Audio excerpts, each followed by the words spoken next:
Hello friends, আমি beauty চলে এসেছি বিউটিস বেক অ্যান্ড কুক চ্যানেলে। আজকে আপনাদের সঙ্গে একটা টল কেক শেয়ার করছি। সঙ্গে থাকছে ফন্ডেন্টের কিছু কাজ। এটা আমার ছিল 1 পাউন্ডের। আমি এটা 4 ইঞ্চি মোল্ডে বেক করেছিলাম, যার জন্য একটু হাইট হয়েছে। আমি একটা পাইপিং ব্যাগে ক্রিম ভরে নিয়ে আইসিংটা করে নিচ্ছি। আমি সবসময় একটু চেষ্টা করি পাইপিং ব্যাগের সাহায্যে ক্রিমটা লাগাতে। এতে কি হয়, কাজটা অনেকটা ইজি হয়ে যায়।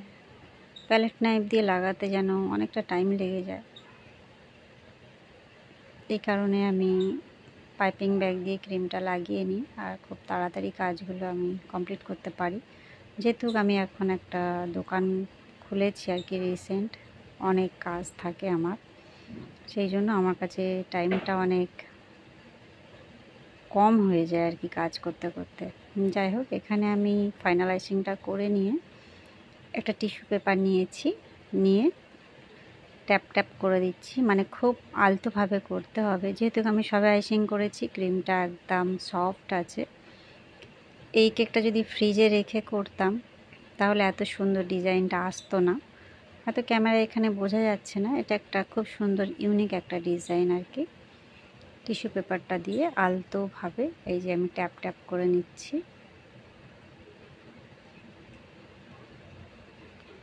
দেখুন কত সুন্দর একটা ডিজাইন এসেছে এখানে। এবারে কিছুটা ফন্ডেন্টের কাজ করছি। এটা আমি রেড ফন্ডেন্ট নিয়েছি। আমি আগেও বলেছি আমি 3টে কালারের ফন্ডেন্ট কিনে রাখি, রেড, ব্ল্যাক আর হোয়াইট। কেননা ব্ল্যাক আর রেড এতে কালার মিক্সড করে বানানো, মানে রেড আর ব্ল্যাক ফন্ডেন্ট বানানোটা খুব মুশকিল হয়ে যায়। এতটা পারফেক্ট রেড আনা যায় না, তারপরে ফন্ডেন্টটা নরম হয়ে যেতে পারে। সেই জন্য আমি সবসময় আলাদা করে রেড ফন্ডেন্টটা কিনে রাখি। একটু ভালো করে মুথে নিয়ে এই যে ছোট্ট ছোট্ট হার্ট শেপের কাটার আমার, সেগুলো দিয়ে কেটে নিচ্ছি। যদিও কাস্টমার যে ছবিটা আমাকে পাঠিয়েছিলেন একদম বড় বড় হার্ট বসানো ছিল, প্লাস কেকটা ছিল বাটার ক্রিমের, আমি হুইপড ক্রিমের করছি। আর এত প্রচণ্ড গরম যে আমার মনে হচ্ছিল বড় বড় হার্টগুলো আমি ওর উপরে বসালে হয়তো স্লিপ করে যেতে পারে। কেননা কেকটা আমাকে বানিয়ে দোকানে পাঠাতে হবে, সেটা বেশ কিছুক্ষণ ফ্রিজে থাকবে। সেই কারণে আমি এখানে হার্টগুলো একটু ছোট বড় বিভিন্ন মাপের বানিয়েছি। আর এখানে আমি ভিডিওটা স্কিপ করে গেছি আর কি। আমি একটু করে ব্যাক সাইডে চকলেট দিয়ে নিয়েছি, নিয়ে এক এক করে বসিয়ে দিচ্ছি। নচেত এই ফন্ডেন্টগুলো এইভাবে রাখা অসম্ভব ব্যাপার হয়ে যাচ্ছে, মানে গরমের জন্য। এটা শীত, যদি হালকা শীত থাকতো কোনো সমস্যা হতো না, গরমে ফন্ডেন্ট দিলেই সেটা স্লিপ করার সম্ভাবনা বেশি থেকে যায়।